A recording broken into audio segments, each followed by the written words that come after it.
et à tous, aujourd'hui je vous reviens au bout de 1 mois où je n'ai pas filmé. Oui, vous avez vu des vidéos, 1 par semaine, parfois 2, mais le plus souvent 1 par semaine. Et donc j'avais préfilmé pas mal de vidéos début du mois de mai. Et ça fait 1 mois que je n'avais pas filmé. Et j'avais envie de revenir au bout d'1 mois en vous donnant un petit peu des nouvelles, un petit peu de tout, parce que il m'est arrivé pas mal de choses en 1 mois, et vous me posez de temps en temps des questions, et donc je me dis bon ben tu sais quoi, parle-en dans un état d'âme. Ce sont ces vidéos où moi je me sens, je me mets tranquillou bilou sur mon lit et je prends le temps d'allumer ma caméra en toute simplicité. Et ce sont ces vidéos qui m'apportent aussi beaucoup de...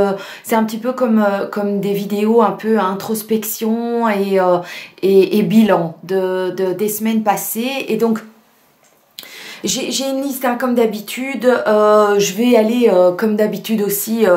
Ça va passer du coq à l'âne. On s'en tape. On va dans tous les sens, c'est ce qui ressemble à Elfiot. Alors, vous m'avez demandé des nouvelles de la biche.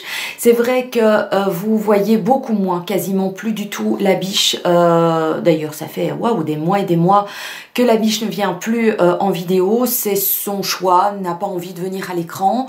Si vous voulez voir où il en est, ben ça fait... il s'est fait, lui, opérer d'un sleeve au mois de mars 2018. Donc, ça fait plus d'1 an maintenant. Il a perdu énormément de poids et il est en phase de stabilisation. Vous pouvez le voir, si vous voulez un petit peu voir où il en est au niveau physique. Je vous propose de venir me rejoindre sur Instagram où de temps en temps, je mets une photo de nous deux ou avec les enfants et tout. Ces photos ne reste pas pendant des semaines et des semaines parce que j'estime que ce sont des photos qui sont vraiment très personnelles et donc je les laisse pour être en contact et vous donner des nouvelles, mais je vous dirais qu'au bout d'un mois ou 2, ces photos que j'ai avec d'autres personnes, donc celles avec mes enfants par exemple, ou avec des amis, ou avec des personnes que je rencontre, ben, je les garde pas, parce que je voudrais que mon profil Instagram soit un profil vraiment bien personnel, soit un profil qui soit lié à ma chaîne et donc voilà.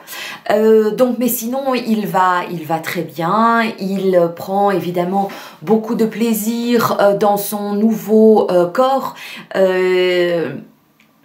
Comment dire, il va faire les boutiques. Jamais il faisait les boutiques avec plaisir, un petit peu comme moi, hein, voilà, par le passé on n'aimait pas trop faire les magasins, et bien maintenant on les fait avec plaisir. Il regarde dans les rayons, il essaye, il tente, il s'habille complètement différent de ce qu'il faisait avant, et voilà, donc tout va très bien, vous inquiétez pas, parce que je pense qu'il y en a certains qui s'inquiètent de savoir si la biche et Elfiot sont toujours ensemble. Oui, je suis toujours amoureuse de ma biche et donc de mon mari, et voilà, on a fait ça, cette opération ensemble, enfin avec un décalage de 6 mois, mais aucun regret, voilà, plutôt pas mal de bonheur, même si l'opération, comme je vous l'ai déjà dit, c'est pas magique. Alors, je vous avais proposé de vous parler, de faire une vidéo sur mes séries historiques que je préfère. Les séries, c'est ça que je préfère, ce sont les séries historiques. Et j'ai eu quelques personnes qui ont, on m'a dit, levé le doigt comme si on était à l'école pour me dire oui. Il y en a eu beaucoup qui n'ont pas réagi, et je me suis dit au lieu de faire une vidéo vraiment que sur ce sujet-là, autant parler dans un état d'âme. Vous savez, c'est le moment où vous et moi, même toi et moi, on se met tranquillou bilou, on se prend une tasse de café et on parle de tout et de rien. Et donc vraiment c'est comme ça que moi je fais, hein. Je mets ma caméra là et puis je fais comme si je parlais à une copine. Et donc les séries historiques, moi je vous dirais que celle que moi j'ai préférée, je vous dirais Tudor. Les Tudors, ça a été vraiment voilà. Il y a eu celle qui est la Downton Abbey. Ça, pour moi, ce sont des petits bijoux de séries historiques. Alors moi j'ai aussi aimé tout ce qui est American Crimes, donc ce sont des grandes séries qui sont faites sur des meurtriers en série aux États-Unis. Donc ça en apprend, parce que pour moi les séries pourquoi je préfère les séries historiques, c'est parce qu'au moins j'ai le sentiment de ne pas avoir perdu mon temps et d'avoir appris quelque chose. Et moi j'ai terriblement besoin d'apprendre, donc voilà. Alors moi j'ai aussi beaucoup aimé les Borgia, ça c'est donc voilà, pour ceux et celles qui sont pour des séries historiques, les Borgia. Alors il y a deux versions, il y a la française et il y a l'américaine, et moi j'ai regardé les deux, mais j'ai une petite préférence pour l'américaine. Alors The Crown, The Crown, je trouve ça aussi magnifique, la prestance, la discrétion de la reine, c'est un truc de malade. Donc c'est sur les reines, c'est sur la reine en Angleterre, donc énormément aimé. Crown d'ailleurs ça continue. Alors j'ai bien aimé la série aussi Deadwood, qui est sur un petit peu historique, c'est sur la période des cow-boys aux États-Unis et de la ruée vers l'or. Donc ça aussi j'ai appris des choses sur la ruée vers l'or. Alors la série aussi Halcyon, il me semble que c'est l'un ou l'une de vous qui me l'avait proposé. Donc ça c'est l'histoire d'un hôtel à Londres qui vit pendant la guerre, et c'est vraiment bien fait. C'est aussi typiquement très fin et gracieux, et rempli de bons sentiments. Ça vous apprend les difficultés qu'on traverse quand on a un hôtel pendant ces périodes-là. Voilà, les infirmières, moi je kiffe quoi. Alors j'ai aussi beaucoup, et je suis encore occupée à regarder Indian Summer. Donc là aussi c'est une série qui parle des Anglais quand ils sont en Inde, et donc les démarches des Indiens sur place pour avoir leur indépendance, et de l'autre côté les Anglais qui se battent pour rester sur place. Donc voilà, c'est aussi, voilà, moi je trouve que c'est sympa de regarder la télé, regarder une série et puis après en apprendre. Donc Indian Summer. Alors il y a eu aussi The Knick à l'époque, ça c'était aussi une série que j'avais beaucoup aimée. D'ailleurs je vois qu'il y a des épisodes, on dirait que je n'ai pas encore vu.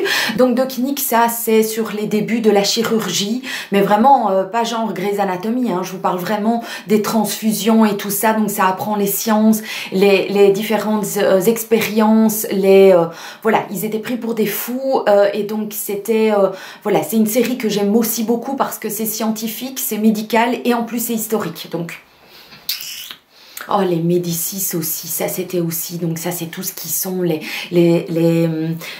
stratégies et les intrigues à Florence et en Italie, pour tout ce qui est les débuts des banques. Oh, et tout ce qui est aussi religieux qui rentre là-dedans, oh, c'est juste magnifique, les tenues, le vocabulaire, parce que c'est ça que j'aime aussi énormément dans les séries historiques, c'est que le vocabulaire est vraiment très précieux et beaucoup plus agréable à écouter que toutes ces séries qui sont maintenant, où la moitié du vocabulaire sont du vocabulaire vulgaire. Alors je dis pas que je suis parfaite, donc j'utilise moi aussi du vocabulaire vulgaire, voilà, hein, comme tout le monde, les mots d'habitude, je ne veux pas vous les répéter, mais j'aime beaucoup écouter ces dialogues avec c'est presque de la poésie, donc j'adore.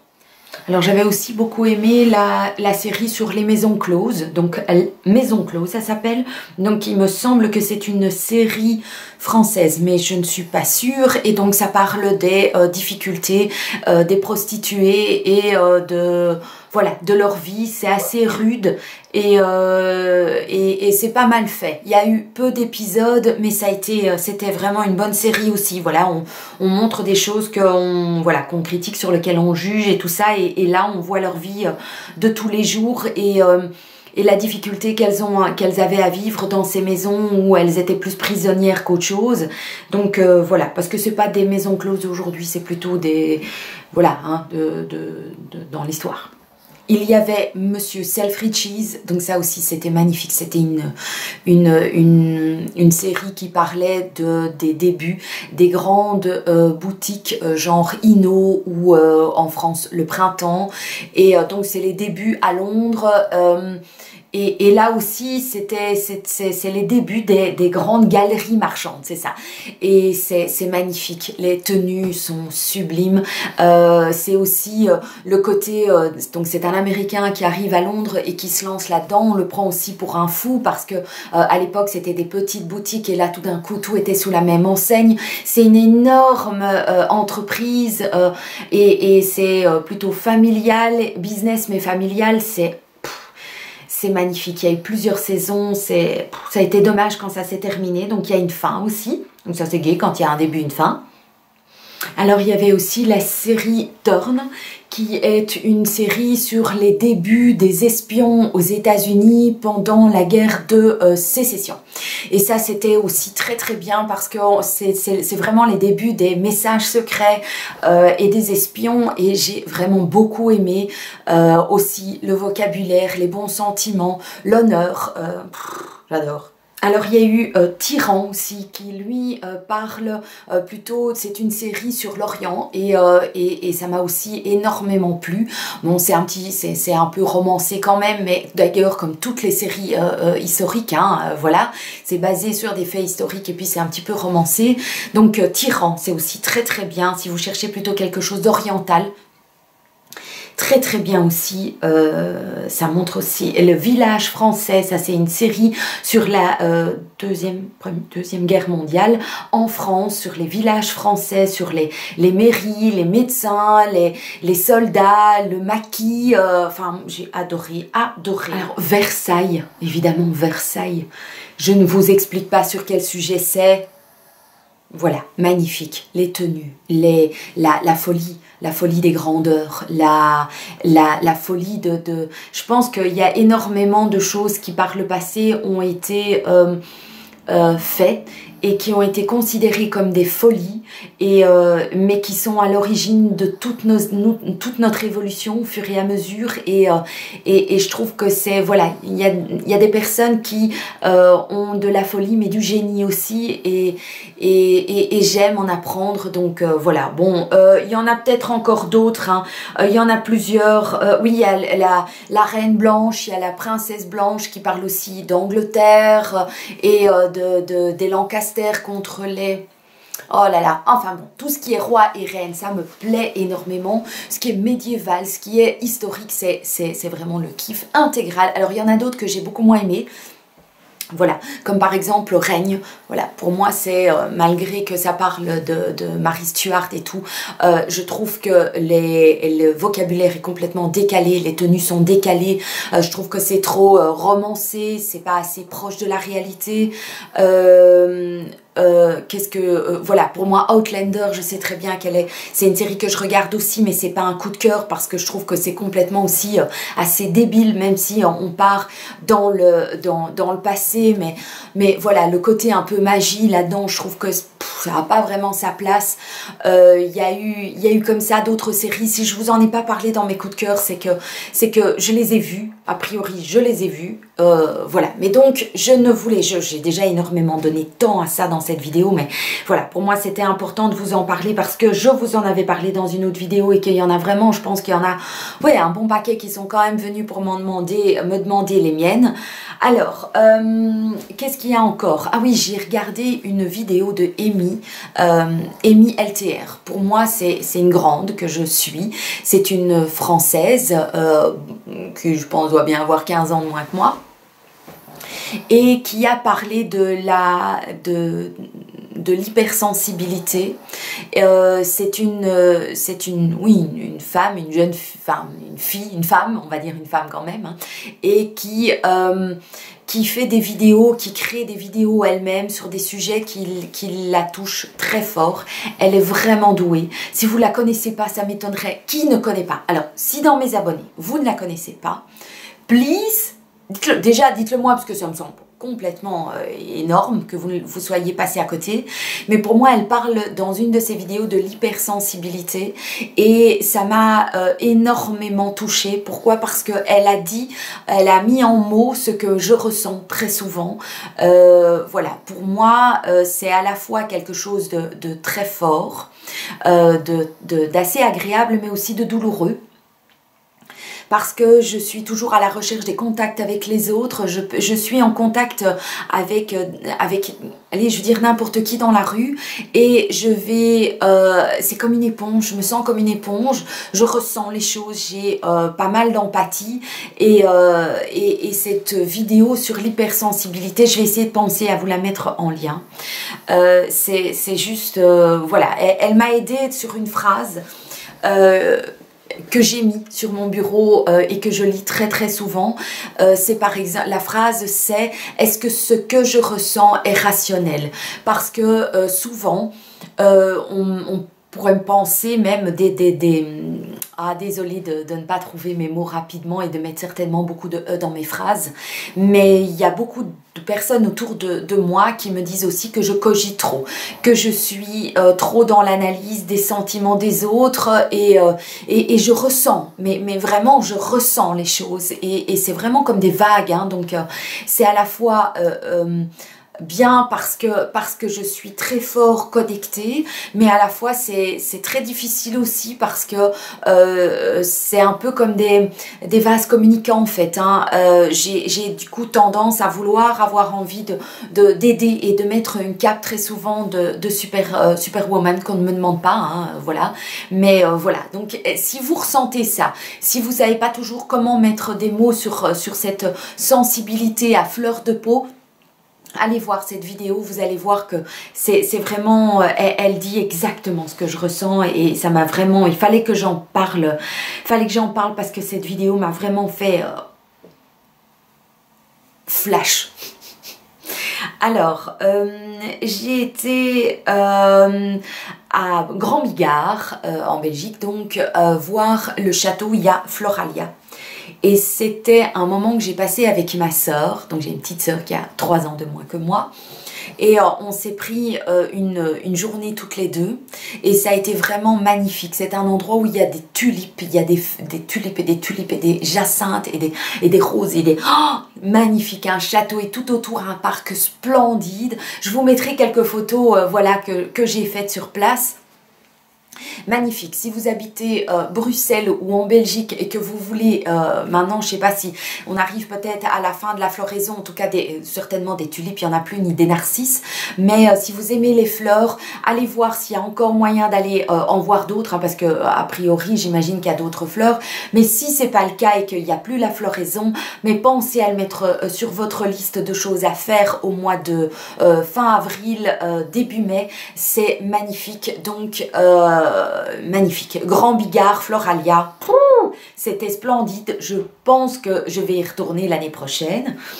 Alors, je voulais aussi vous parler d'une application que nous avons découvert là-bas chez moi, c'est le Too Good To Go. Donc, en Belgique, je ne sais pas si ça existe en France aussi, mais à Waterloo, par exemple, ça existe, et à Bruxelles aussi. Donc, c'est une application où les supermarchés ou les marchands ou les commerçants peuvent mettre des colis qui sont des colis qui ne sont plus vendables, aussi jolis que voilà, qui sont on va dire périssables dans les prochains jours, qui n'ont plus la vue parfaite que tout le monde demande apparemment.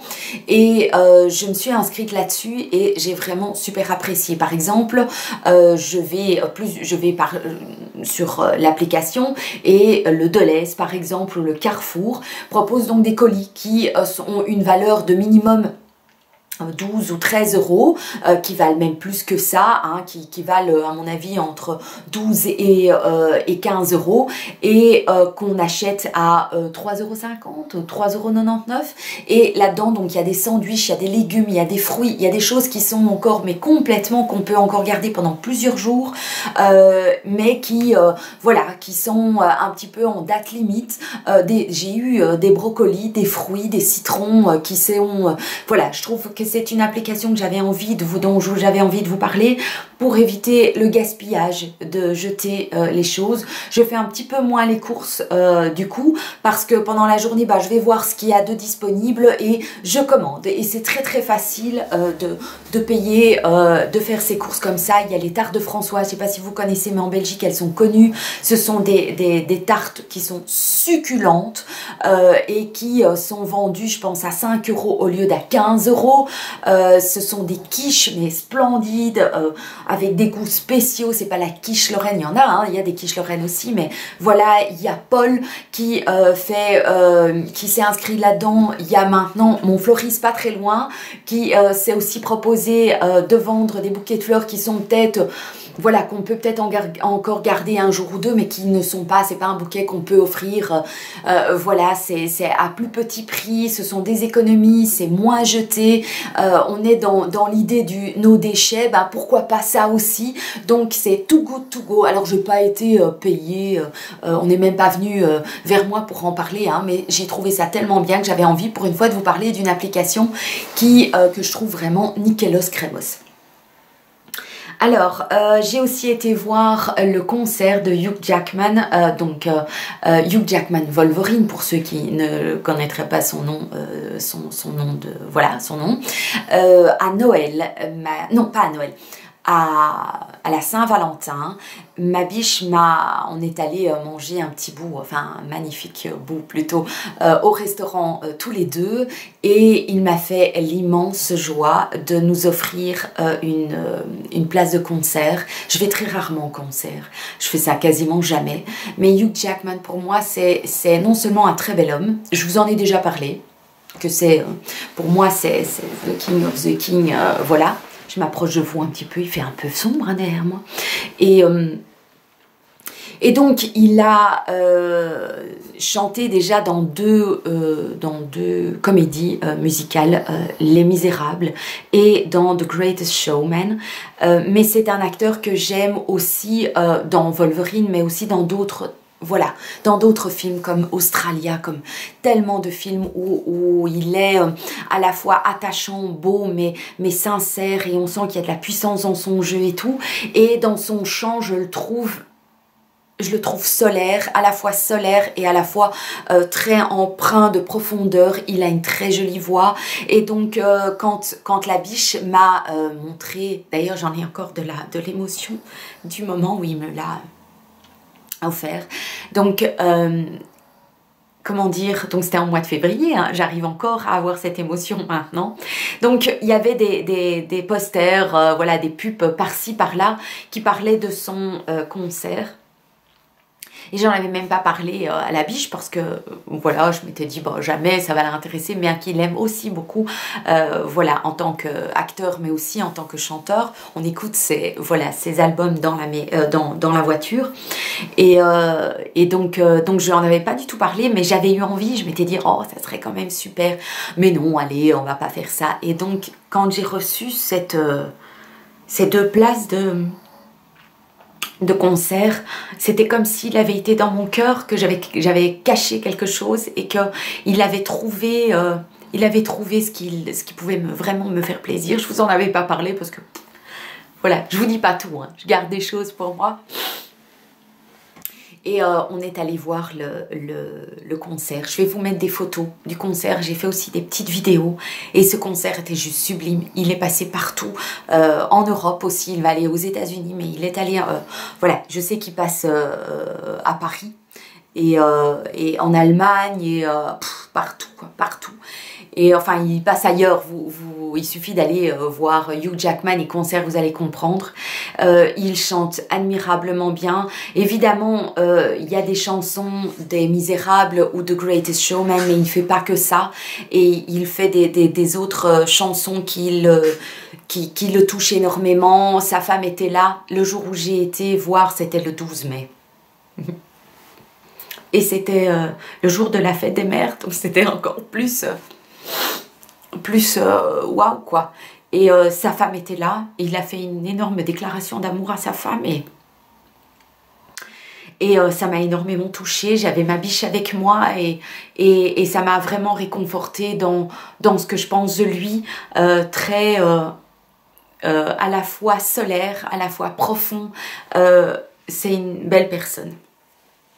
C'est une très belle personne. Donc voilà, j'avais envie de vous dire que ce concert était Walahou et que j'y étais, que j'ai vu Wolverine pour de vrai. Oh, on peut bien rire, hein. Voilà, vous êtes comme si vous étiez une copine et voilà, je vous transmets mes joies et mes bonheurs, mes difficultés aussi, hein. Donc voilà, bah, il y a un autre, comment vous dire, un autre sujet que je n'ai pas du tout abordé et que je m'étais dit que je n'avais pas envie d'en faire une vidéo qui ne parle que de ce sujet-là, parce que je n'ai pas envie de faire genre le buzz ou que des trolls viennent m'agresser à ce sujet, mais j'avais envie quand même de vous en parler dans une vidéo parce que je n'ai pas absolument envie de le cacher, mais voilà, je me dis, ça fait quand même partie de moi et ça pourra vous sembler étrange par la suite. Mais donc, vous savez qu'il y a bientôt 2 ans, je me suis fait opérer d'un mini bypass. Donc voilà, j'ai perdu 50 kilos, j'en ai repris 2 entre-temps. Comme ça, vous avez un petit... Parce que vous me demandez un bilan, mais... Je sais pas si j'ai envie de faire un bilan à ce sujet. J'ai peut-être pas envie de continuer à discuter de ce sujet comme si c'était... le sujet principal sur ma chaîne. Vous savez bien que chez moi, on parle de tout et de rien. Et donc, il y a environ 2 ans, je me suis fait opérer de l'estomac. J'ai perdu énormément de poids. J'ai beaucoup de chance parce qu'au niveau de ma peau, au niveau de mes bras, au niveau de mon ventre, mes cuisses, mon derrière et tout, dans l'ensemble, mon corps a très très bien réagi. Le seul endroit qui est devenu vraiment très très vilain, mais pas seulement vilain, mais où j'ai perdu toute sensation, c'est à mes seins. Donc je passais d'un 100D, je suis passée d'un 100D à un 75A. Et encore le A, je le remplissais avec des prothèses en silicone, voilà, qu'on pouvait déplacer, voilà. Vous l'avez su aussi parce que vous avez vu mes hauls dans lesquels je vous ai montré mes soutiens-gorge.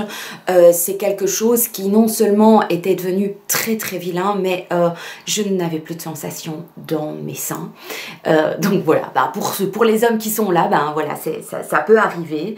Et chez moi, c'est arrivé. Je pensais pas que ça pouvait arriver, mais je pense que le psychologique a pris énormément de place. Et j'avais beau essayer de me dire que je me faisais un film et que voilà... comment ça se faisait, mais c'était vraiment comme si on frottait même pas avec ma main, j'avais des sentiments, c'est comme si on frottait un mur, quoi. Voilà, à l'endroit ici, ben j'avais plus rien du tout. Et il y a de ça 1 mois et demi, j'ai pris la décision de me faire une augmentation mammaire. Parce que je ne me sentais plus désirable. Je sais que vous allez me dire, mais enfin, t'as perdu tout ce poids, comment est-ce que c'est Dieu possible de ne pas se sentir désirable?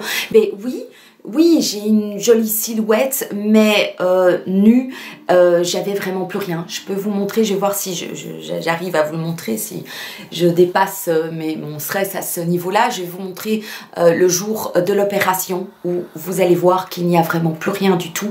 Je ne montre pas ma poitrine, mais en tout cas, il y a la blouse d'hôpital et là, vous verrez qu'il n'y a vraiment plus rien du tout. Et quand on est en couple avec ma biche est passée donc d'un 100D, lui dans sa tête et moi aussi à un 75A, et je n'arrivais pas à me dire que la biche pouvait encore pouvoir me désirer.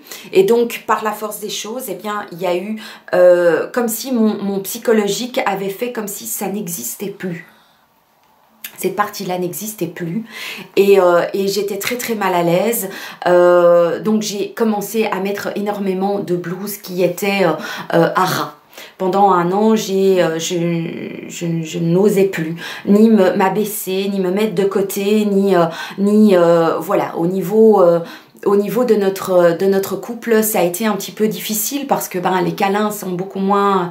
Voilà, ça fait partie du psychologique, hein. Je sais très bien que c'est peut-être nul et que vous allez dire non mais c'est pas vrai, elle a fait ça aussi. Mais oui, j'ai fait une augmentation mammaire, c'est pour ça que vous avez vu pas mal de vidéos qui étaient pré-filmées parce que j'ai voulu prendre vraiment 1 mois pour moi, 1 mois pour m'en remettre. Et donc j'ai été opérée j'ai fait une augmentation mammaire le 13 mai dernier. Donc au jour d'aujourd'hui, ça fait 3 semaines que ça a eu lieu et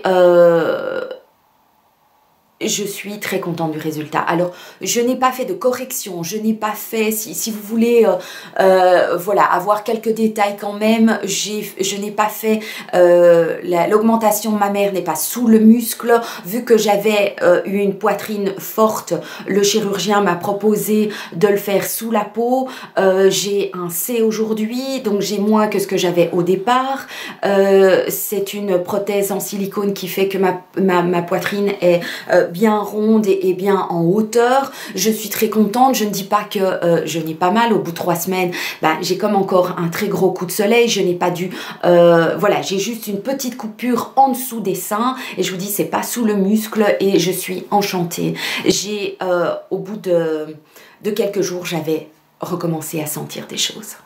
Et ça, c'est un truc de malade, quoi. Alors, à la fois, j'ai envie, j'ai de l'émotion, mais je suis tellement heureuse du résultat que j'ai même... qu'il est difficile d'en avoir des larmes, en fait.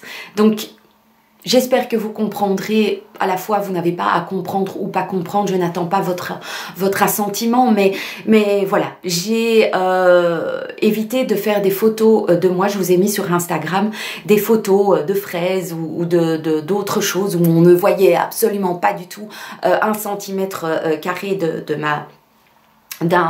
mon décolleté, et j'ai mis il y a de ça 10 petites semaines, j'ai été faire des achats, les premiers achats que je me suis offert pour avoir des petits décolletés. Mais vous voyez, j'exagère pas, hein, ici c'est pas le but de me mettre d'avoir une poitrine à la Pamela Anderson. Je voulais juste récupérer un côté féminin que j'avais perdu et des sensations qui psychologiquement ne venaient plus, n'étaient plus là.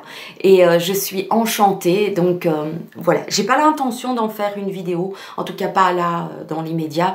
Je veux pas que ma chaîne soit le buzz parce que j'ai mis augmentation mammaire. Non, pas du tout.